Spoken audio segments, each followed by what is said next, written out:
There's tens of thousands of higher education institutions around the world. We have a faculty that's produced by all of these other culturally different kinds of institutions. And so, like Drucker said, not only does culture eat your breakfast, it eats your breakfast, lunch, and dinner.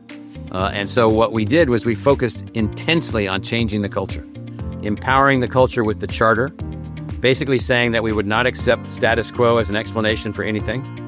We would not accept, well, this is the way they do it everywhere else, who cares?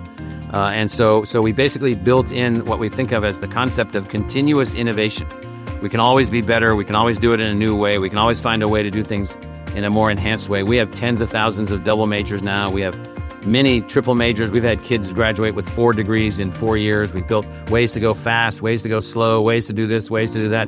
And so we just basically said that a part of our culture here, and you may not want to be a part of it, is going to be continuous innovation all the time. And it turns out that that is, in almost every case, unbelievably powerful. Welcome to the Going Big podcast. I'm your host, Kevin Gentry, and this is the place where we celebrate bold moves and big ideas. Each week, I sit down with inspiring leaders, entrepreneurs, and change makers who are making a significant impact in their careers and in their communities. Whether you're looking to level up your leadership, pursue your passion, or just get inspired to take your next big leap, this is where those stories come to life. Now, if you're listening on iTunes, YouTube, or anywhere else you tune into podcasts, be sure to hit that subscribe button so you'll never miss an episode. Now, let's dive in to what it means to truly go big. Welcome back, ladies and gentlemen, to another episode of the Going Big podcast. I'm your host, Kevin Gentry, and our guest today, as you're about to see, is one of the most visionary, transformational, consequential leaders in America today. I would argue, certainly in the area of higher education. For more than 2 decades, Dr. Michael Crow has served as the president of Arizona State University. And as you're about to see, what he's doing is just totally rethinking how we see education, the role of it, and what he's done at ASU is just extraordinary. So, Dr. Crow, it's great to have you. Thanks for joining us today on the Going Big podcast. Yeah, thanks, Kevin. It's great to have a chance to talk again. Really looking forward to this, and I know our listeners are as well. But just to kind of set the stage for this, how would you answer the question in terms of what do you see as the role of higher education in America today in 2026? Well, I mean, I think the role is as it was articulated by some of the founding fathers, Adams, Washington, Franklin, all thought that higher education was essential to the success of the country. And back in those days, they just had a few colleges. They were very good, small. As the country grew, as the democracy expanded, the people have asked the universities to step up several times. The land-grant universities that got built, the victory in World War II that was heavily influenced by the scientific discoveries, the ways that the medical schools and the medical research in the country has evolved, the way that the economy has been unbelievably accelerated by fundamental discoveries and so forth. And so, I think that the fundamental role of the universities going forward is really twofold. How can we better serve the democracy and the success of the republic in all things? And I think we've gotten a little bit off track in the last few decades maybe in that regard. And then second, we have this central role where we're the part of society which is heavily concentrated on enabling the future. So we're producing the new thinkers, the new designers, the new kinds of musical expressionists, the new writers. We're laying down the track for new technologies, fusion power, quantum theory, quantum computing. We're doing all these things, new ways to fight cancer, new ways to beat cancer. So we're preparing for the future, but it has to be the future of a successful democracy. And so those are the two things I think are the most important assignments for the future. Now, higher education is complex. There's lots of different kinds of institutions, private universities, for-profit colleges, tech schools, community colleges, 4-year liberal arts colleges, state colleges, teachers colleges, universities, research universities. I mean, there's everything that you can imagine because in the U.S. we just built a massive system of unbelievable power and complexity. Well, thank you. That's a great way to start. And we want to tap more of those insights, more of your experience. But even just to set the table further to better understand how you've developed this thinking, your approaches, how you've taken on risk and challenge. Tell us a little bit about yourself. My understanding is you grew up in San Diego in a Navy family. How did just your growing up begin to affect maybe how you see the world, the role of education, how you just think about challenging the established order? Well, my parents were teenagers from the Midwest, and they ran off when my dad joined the Navy, had me as teenagers. And then we moved around a lot while my dad was in the Navy. We continued to move. I moved 21 or 22 times before I went to college, went to 17 schools that we count, lived in basically Navy housing, or, we were on government support that didn't pay people in the Navy very much. There were 5 kids in the family.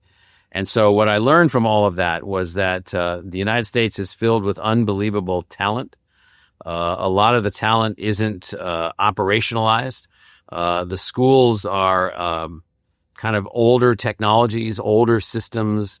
They're not very much built around the aspirations of individuals. And so I became deeply interested in finding ways, even when I was in middle school and high school, and then definitely when I got to college, finding ways to use discovery, science, technology, tools to empower better outcomes for our country. And so that's what I've really devoted my energy to all along, from the kinds of things that I've written to the kinds of institutions that I've been building to the kinds of things that I've helped to facilitate. So it's really been all about how do we find a way for our country to be the most successful in the world, to really be aspirationally empowered on every level, and creating new knowledge and educating people is a key part of that. All right. Well, you went to Iowa State first. Oh yeah, I was a javelin thrower at Iowa State. I went there and I took 2 majors and 3 minors. Yep. And then when did you decide? I mean, obviously you pursued your PhD at Syracuse. When did you decide that education was going to become more about what was it your future? Or was it guiding your future? How did you begin to see even further the role of education?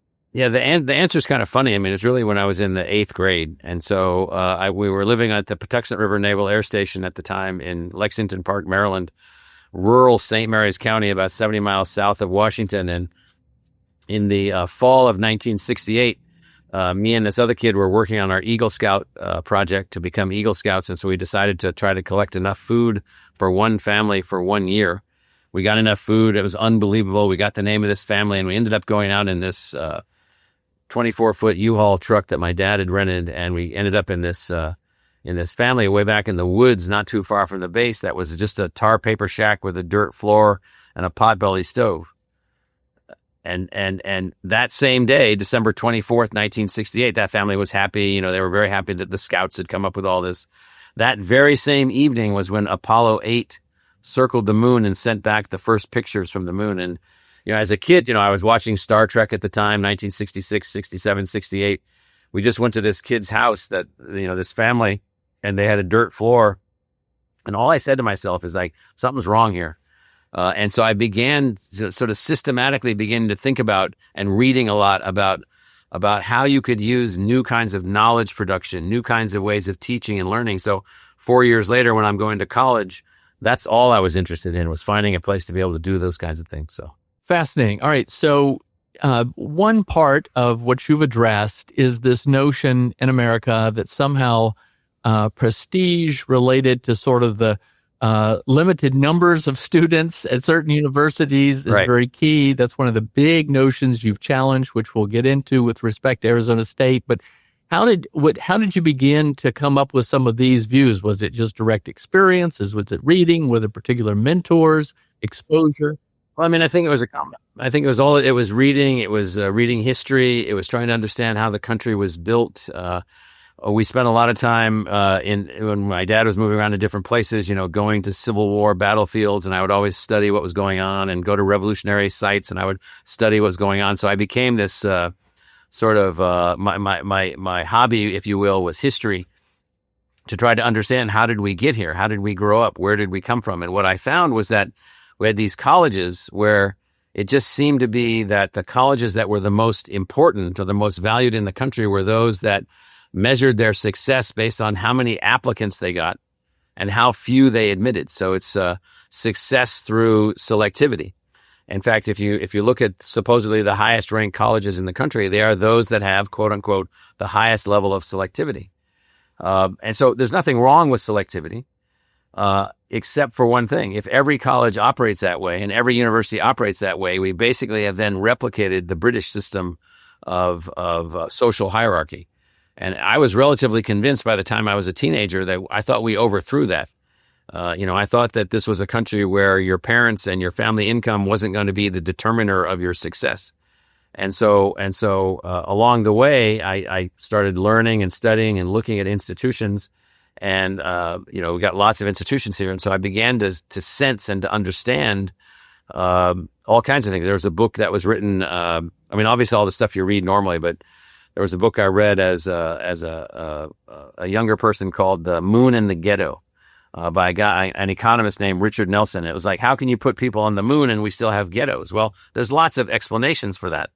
But some of them are that we haven't found a way to build a system of pure merit, an egalitarian system where your merit is the mechanism by which you advance.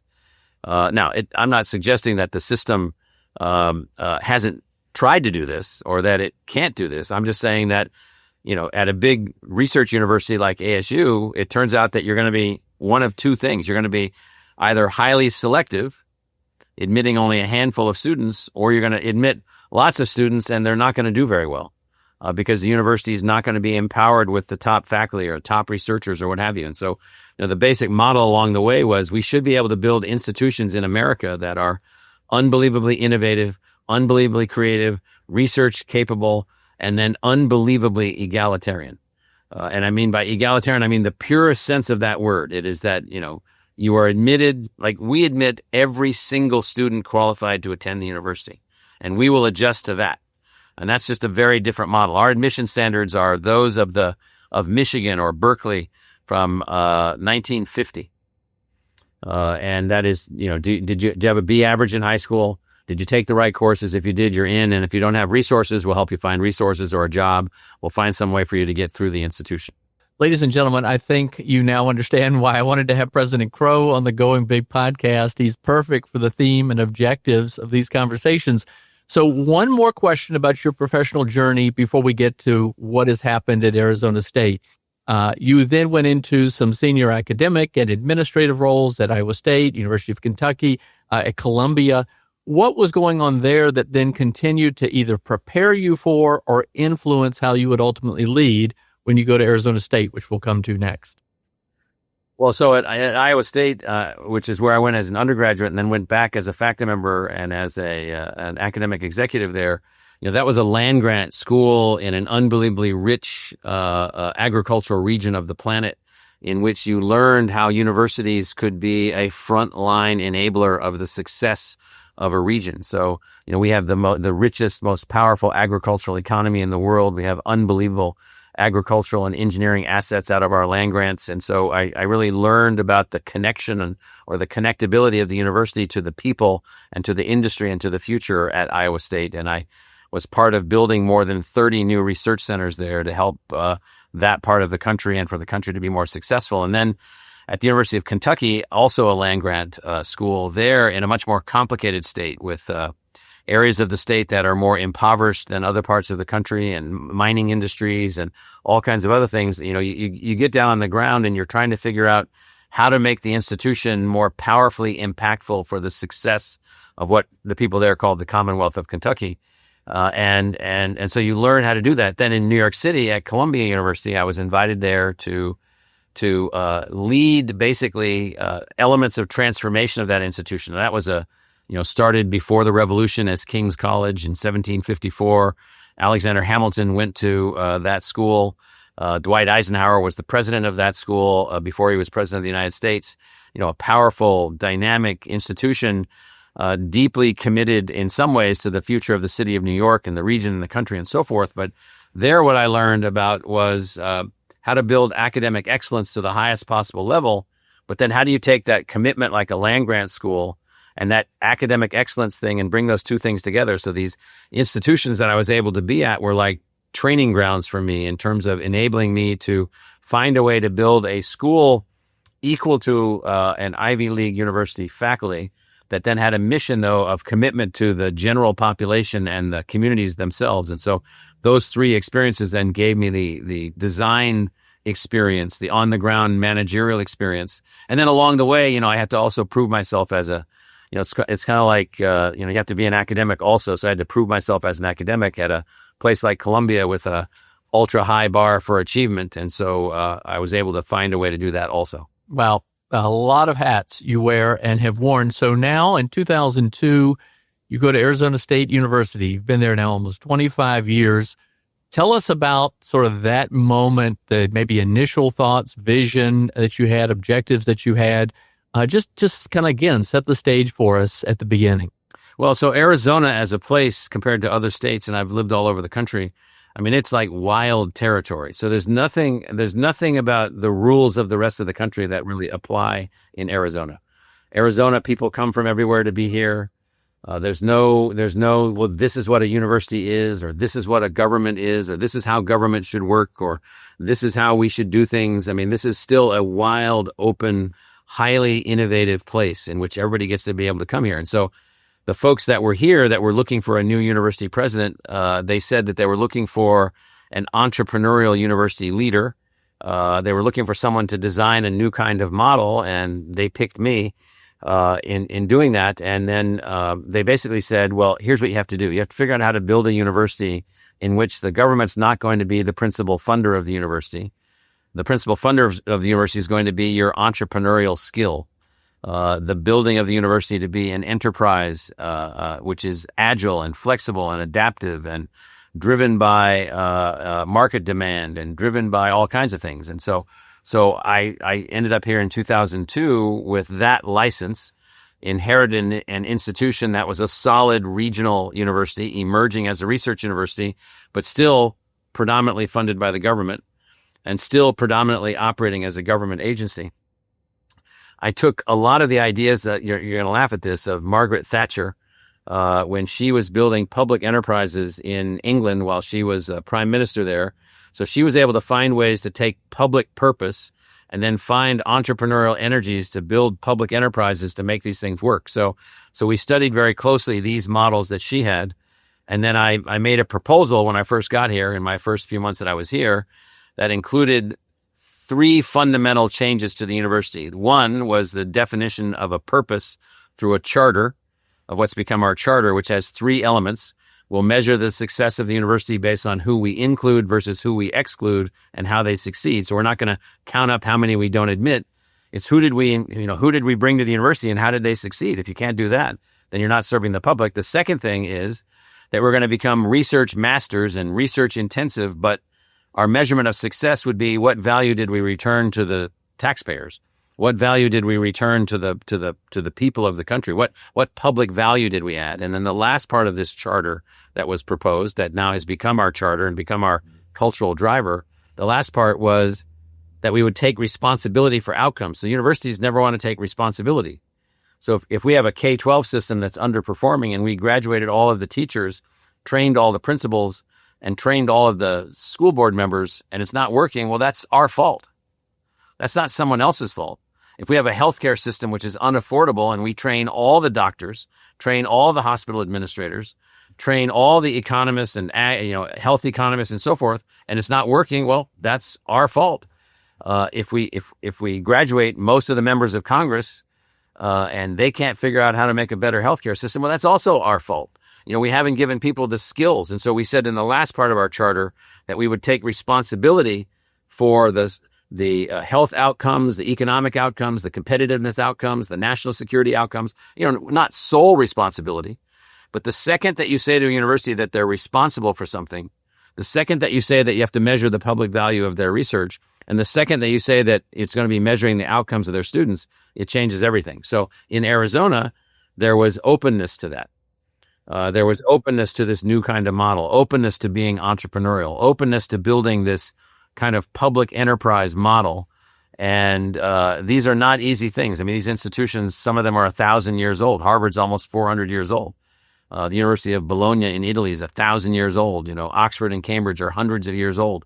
And so there's cultural issues and cultural design things. And so here, what was empowered was, let's build a new kind of university. So I'll just give you a sense of what that means. So I'll just pick two things. So one, we've been able to find a way to graduate many more students and lower the cost for them to be graduates and enhance their quality in the market. So we're producing 40,000 graduates now, and we used to produce 8,000 graduates. Their value in the market is higher than it's ever been. The country needs more engineers. The president says we need more engineers, more American engineers. So the majority of our engineering students are American, vast majority. But we used to produce about 900 engineers a year with 6,000 engineering students. This year we'll graduate 7,500 engineers with 33,000 engineering students and 25,000 on campus, 8,000 online. We've taken hundreds of technologies from the private sector in advanced learning technologies. We've brought those together and built a mechanism by which now we have about 200,000 students all together, about 80,000 on campus pursuing degrees and 120,000 online pursuing degrees. So of the 40 million Americans that went to college and didn't finish, we now have a way for them to finish with a high quality research university grade university in engineering, in biochemistry, in English, in digital photography, in philosophy, across hundreds and hundreds and hundreds of subjects. And so we've also been able to become innovative in the way that some American universities needed to be able to do. Well, President Crow, if people who are listening right now are hearing this from you for the first time, I envision a lot of heads exploding. I've had the advantage of knowing about what you've been doing for a while, but it truly is extraordinary. And I want to get in more to the lessons learned from this. But just again, to paint that picture, when you started, there were 55,000 students. How many students today, roughly, are being served? Well, degree-seeking students, we have 200,000. And then we have another 500,000 learners who are taking courses who are not in degree programs, and we didn't have any of those before. So the same materials can now be made available to the worker or the mom or the grandpa, the grandma that wants to take a course in this or that for either a job reason or a training reason or something that they just want to know or they want to learn. And then we've also opened up our system to 25 million other learners who come and visit our system to take advantage of the learning assets that we have. So we have about 800,000 registered learners and about 25 million people that are learning from our learning assets. Well, okay, so clearly, as you even hinted at earlier, that the conventional wisdom was that exclusivity equaled excellence, and that somehow if you're going to increase acceptance, you're going to somehow lower excellence. But you all continue to receive higher marks in a number of areas of achievement. Speak to that, and then I've got a lot of questions about it. Well, so the one thing we had to prove was that our faculty, while teaching all of these students using advanced technologies that we're also developing and acquiring and partnering to attain, could also be a world-class research university. So 5 universities in the United States without medical schools. We're just opening a medical school this year, an advanced medical school in medical engineering, in fact. But our 2024 numbers, which were just made official by the National Science Foundation, show that we're the fourth of 5 universities in the history of the country to break $1 billion of research expenditures without a medical school. So MIT, Georgia Tech, UC Berkeley, us, and Purdue. Those are the 5, and we were fourth in that quest.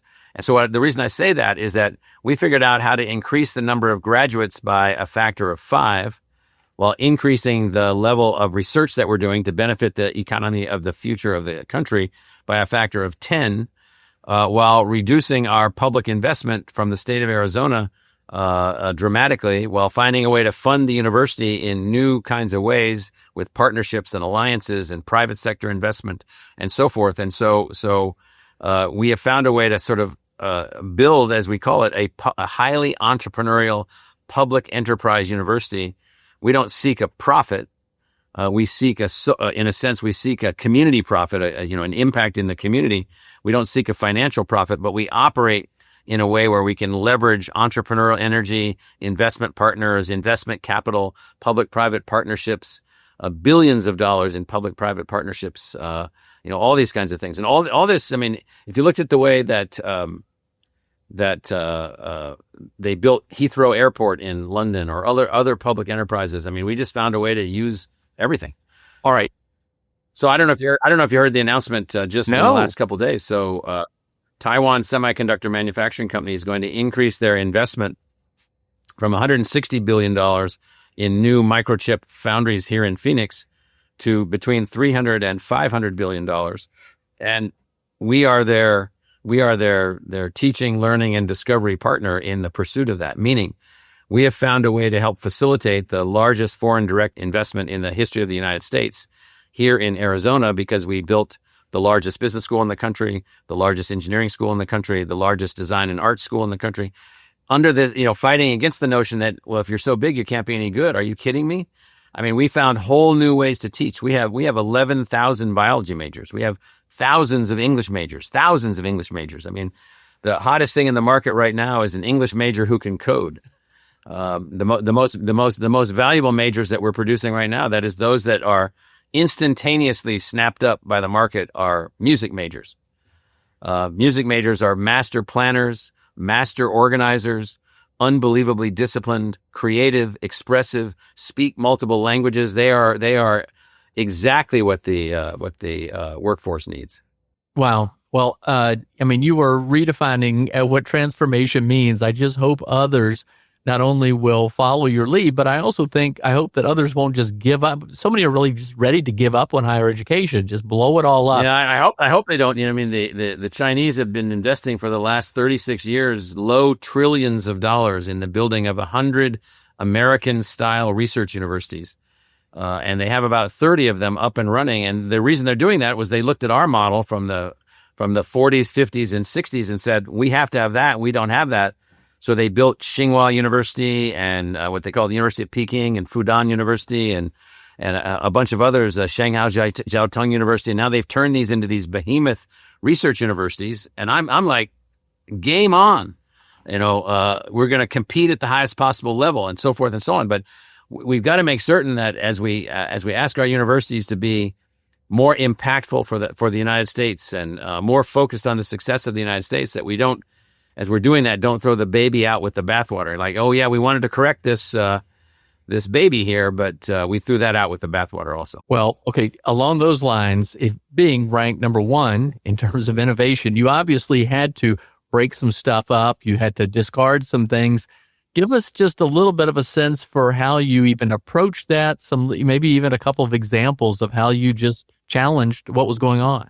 Well, so what I said to people was, here's this charter. Don't you want to be a part of an organization focused on the success of the country, focused on the success of students by being egalitarian in our admission standards?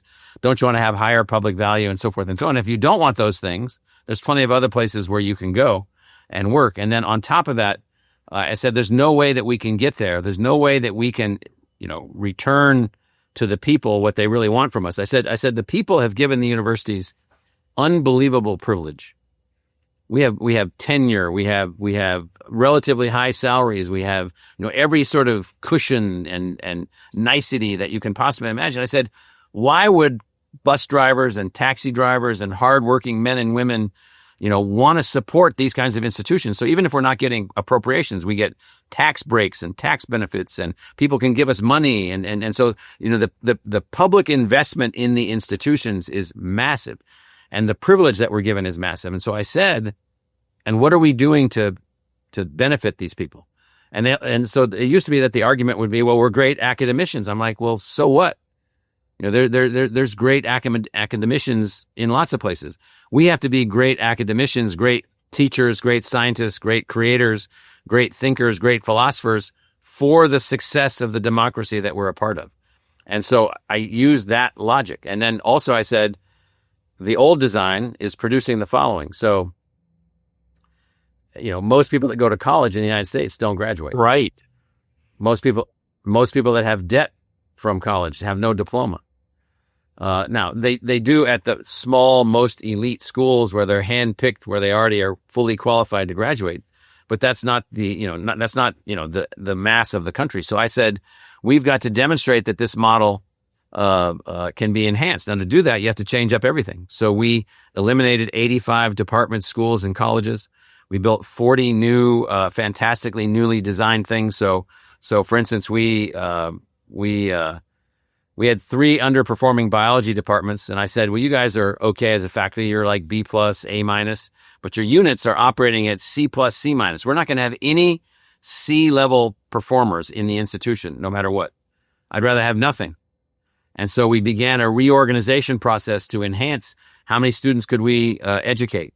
We now have 11,000 undergraduate biology majors. How much research could we do? We're now doing 10 to 12 times as much research as we were doing before. How many companies could we spin out? How many new technologies could we enable? We're at 20 times whatever we were doing before in the past. So it turns out that we built a charter as a thing that was aspirational for us. And then we built a modality of design being, not running a bureaucracy. We're running this thing that's continuously going to design itself to do more things. And so, yes, there's standard culture issues and faculty issues and so forth and so on. But we said, we're going to teach lots of people. We're going to build new ways to teach, new ways to learn, new ways to do research, make these things happen. And we're going to make this institution of greater value to the community, which we have been able to do, like this Taiwan Semiconductor Manufacturing Company example, which is just the latest example here in Phoenix.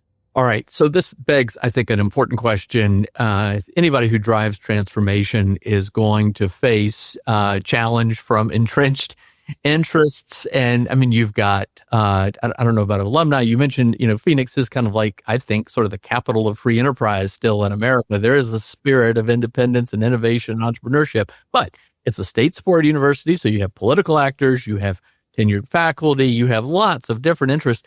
Any particular insights for, surely you faced some challenge back. A lot, and of various types. And so within the institution, there were the entrenched interests who wanted to protect the status quo.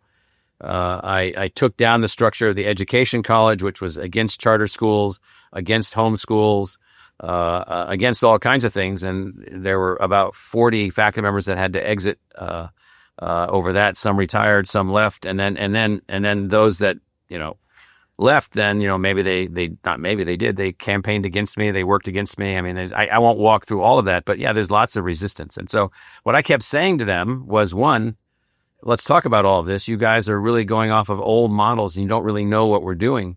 Let's sit and talk. And some wanted to do that. Some didn't want to do that. But really what it came down to was, a lot of those people were not interested in the broader social scale success of the institution, which is my assignment. I'm the only person in the institution appointed by the representatives of the people. So this is public universities in the United States are unbelievably democratic. The presidents are appointed by boards. In other countries, they report to ministries. They report, they're a part of the government, and the public universities are appointed, the presidents are appointed by ministers. And so not here. I have a board of about 10 people, 10 citizens who are appointed through a process within the state, and I'm accountable to them. And I would say to the faculty here, listen, my assignment here is to build a university of greater impact for the future of the economy, the future of the society, the future of healthcare, the future of human capital development, the future success of the defense of the United States. And you're coming at me with these tiny, tiny, tiny little things. Okay, that's okay for you to talk about, but you got to give me these bigger ideas. And if you can't talk about the bigger ideas or focus on that, then your things are too small. They're not material to what it is that we're trying to do. So a lot of discussions or arguments about that. And then along the way, politically, you said it right, that Arizona is, very different. It is a huge, huge, huge place for free enterprise and free thinking and new ways of doing things and so forth and so on, which means the political spectrum here is very broad. We have hyper libertarians to and those sort of circle around to ultra liberal. So we have ultra conservative libertarians and then ultra liberal libertarians. And here's what I say to my libertarian friends, to give you some sense of politics. And so those two groups attack the university a lot. And I say, listen, why are you doing this? I said, we're protecting free speech. We're enabling free speech. We're making these things happen. And I said, you probably don't realize this, but I'm a libertarian also. I'm just not a libertarian focused on me. I'm a libertarian focused on whether or not I can guarantee the liberties of my great-grandchildren. I know 5 of my grandchildren already. They're going to have children. I probably won't know them. I might know them. I won't know them by the time they're adults. So how do I protect their liberties and their children's liberties? I do that by making certain that the country is safe and secure and economically successful, where people are educated and adaptive, where new technologies that we develop have a net positive outcome. That's how I secure those liberties for the future. So we have a lot of political debates internal to the university and external to the university, and there's nothing easy about any of this.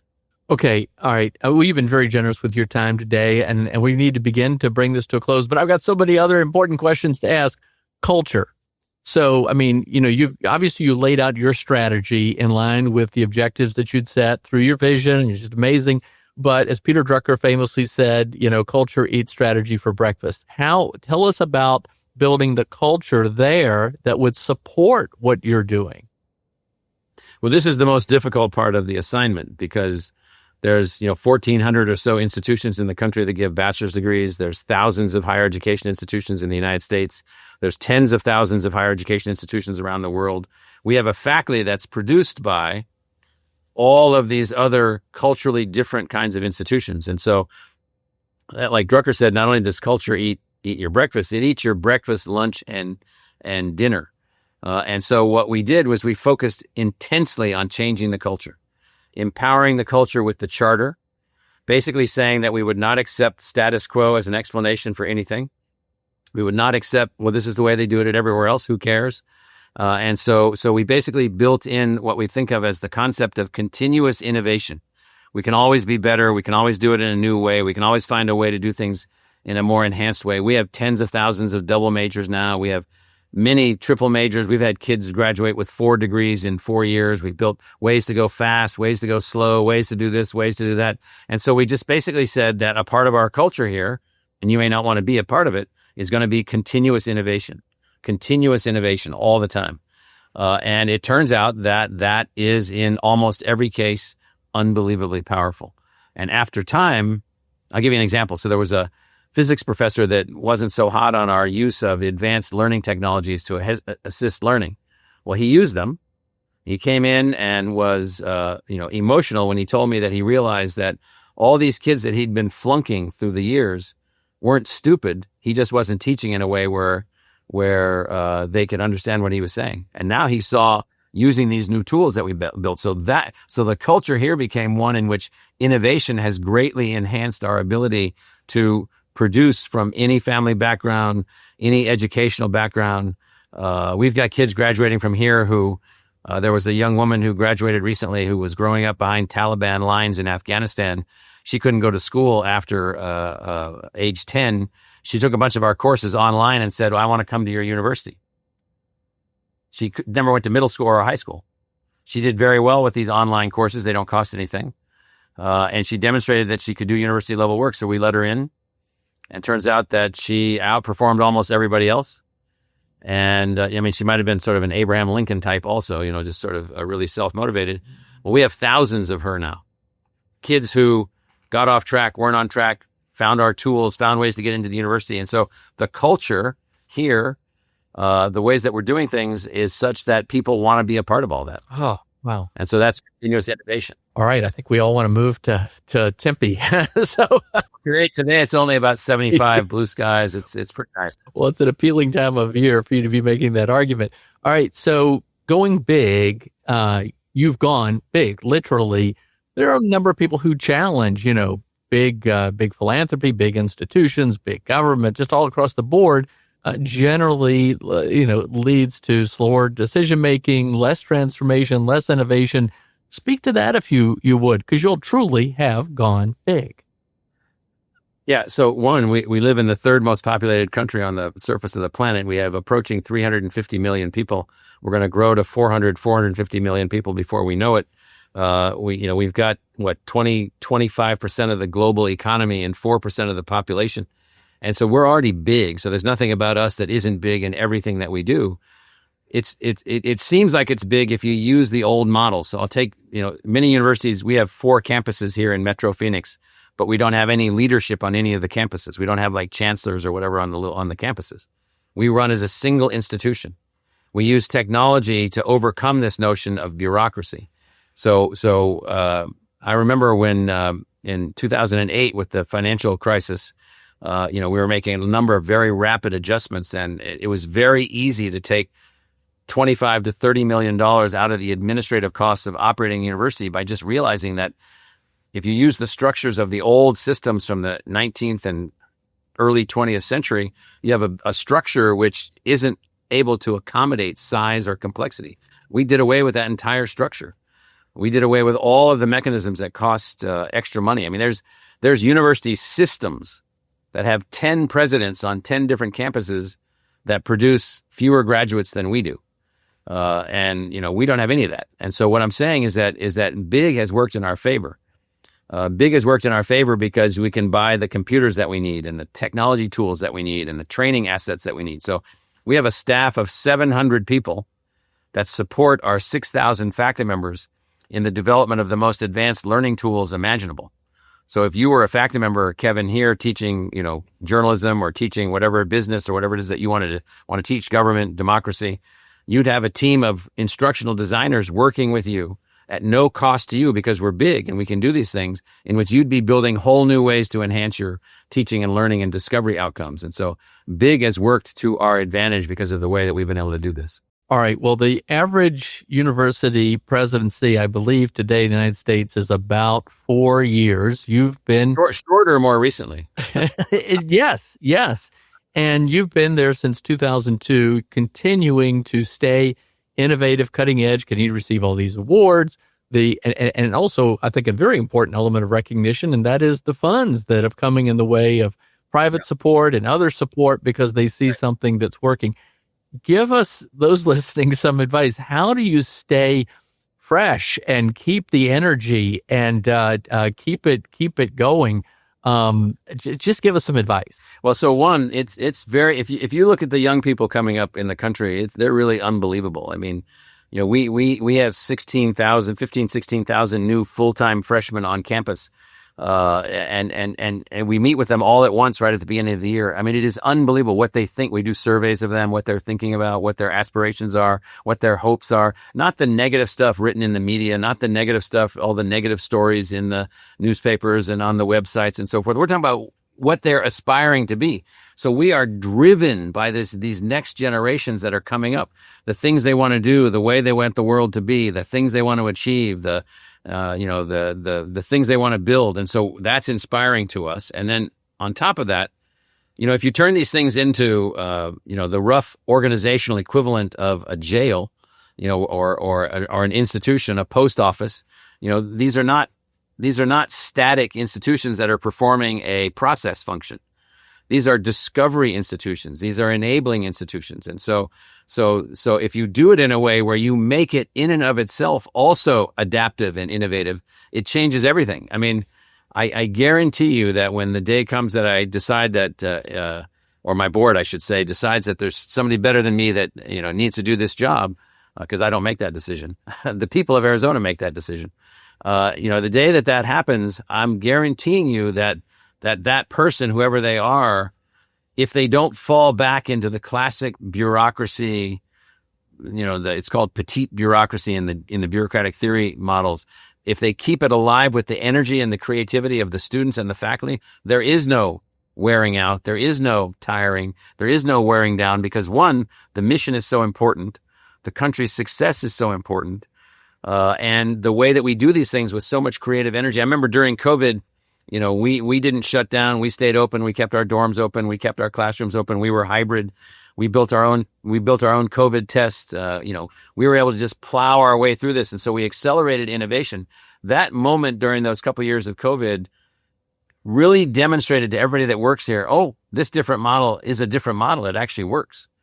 And so what we found is that it was unbelievably inspirational. There was a pack of kids here that won the Global X Prize, not the Global X Prize for masking technology. Wow. The oldest kid was 20 or 21. It was $1 million prize. How cool. And so that kind of innovative, I mean, if anything, if universities feel beleaguered or bogged down, I mean, you got the wrong people leading them. And so it's just the opposite. We've been given privilege, resources, access to resources, unbelievable assets, tools, computers. I mean, we were just given, I don't know, tens of millions of dollars of hyper-performing chips by Intel so that we can go out and do great stuff. Okay, let's go out and do great stuff. Who wouldn't want to? So that's just hugely empowering. All right, final two questions. And I always ask guests this as we begin to close. First is thinking back on a younger version of yourself, high school, early days of college, whatever. What would you tell that younger version of yourself today, knowing what you now know? Well, I think that I would focus on telling that person, college, high school, believe it or not, you can actually learn more than you even learned. You can work harder. I don't mean work harder like in measurement of hours, but you can prepare yourself to even do more than you've been able to do in the life that you've had. Meaning, if you learned a little bit more and were a little bit more broadly educated and maybe a little bit more broadly aware. And so I would just say to go big. Back to the name of your show, go big. Awesome. All right. Well, then related to that, this is a tremendous profile, not just in transformation, but in leadership, in my judgment. And I'm so glad you have been a guest here today so that so many more people around the world can hear about what you've done. But the great thing is it's not just theory by any means. All of this is demonstrated practice. So for anyone listening around the world, maybe it's a prospective ASU student. Maybe this is a way to invite that next group in. Maybe it's a parent or an alumni member or anybody. What advice would you give to anyone listening about how we should think about living that more meaningful and purposeful life that is so implicit to the mission that you've laid out? This is a quick answer, but I think you must understand history, how we got to where we are and where we are. We are living at the most unbelievably positive moment in the history of our species. Today, it's the best day that there's ever been. And people are sitting around saying, well, there's this and this and this and this. I said, you have no idea. You have no idea. You must be grounded in understanding where you are in time and space and the fact that you are the beneficiary of generation after generation after generation after generation of people that have laid a foundation for you, which makes this the best day ever in the history of our species. President Michael Crow, this has been absolutely great. Thank you for your time and keep at it. I'll look forward to interviewing you again in another 10 years. All right. Appreciate it. All right. Thank you. See you soon. Thanks for tuning in to the Going Big podcast.